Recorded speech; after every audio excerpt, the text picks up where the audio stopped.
Ba't parang problemado ka doon? Ano ba yan?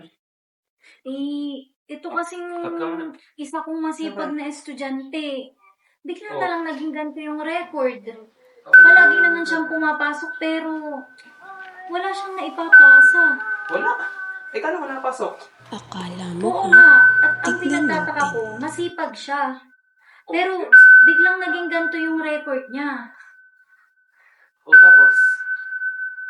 Hindi ko alam kung paano ko siya kakausapin. Baka may problema or Ito ba? may pinagdadaanan. Oo siya. Sige, huwag na lang masyado problema yan. Baka may pinagdadaan na lang. Tutulungan na lang kita. Saan part ka na ba? Nandito na ako sa pagre-record ng mga ginawa nilang activity kahapon.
Isang pangalan lang ng taong pinagsususpetyahan yung gumagamit at sa inyo na ang perang nasa loob ng sobre na yan.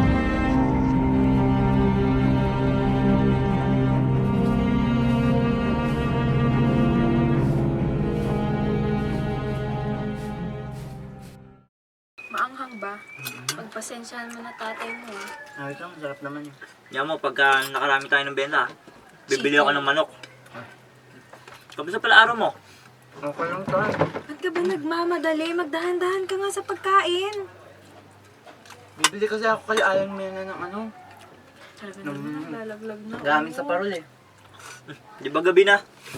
Ayun na nga tay, kaya nagmamadali ako. Sige tay. Ingat ka, may ilaw Mag- dyan. mag- Dalhin mo mag- yung ilaw mo. Sige po.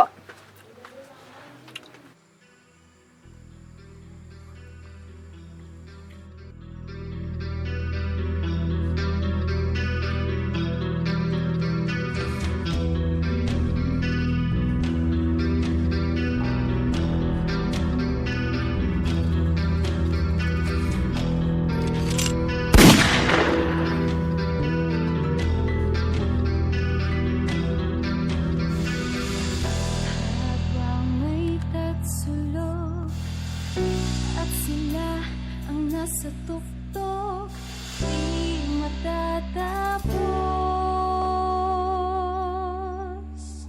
itong gulo.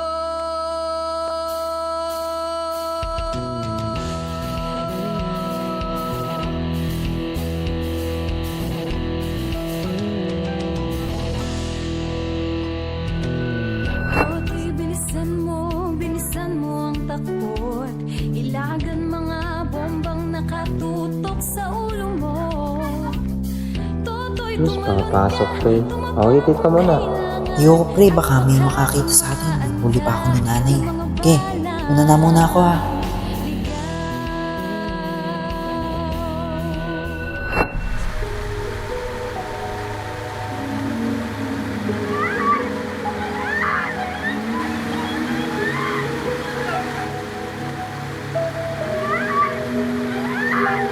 hanggang sumingit nanira sa'yo. Basta't alam mo lang ang ginagawa mo. Huwag mong isipin ang dibdibin. Kung papatulan mo, lalo ka lang ang sarili mo.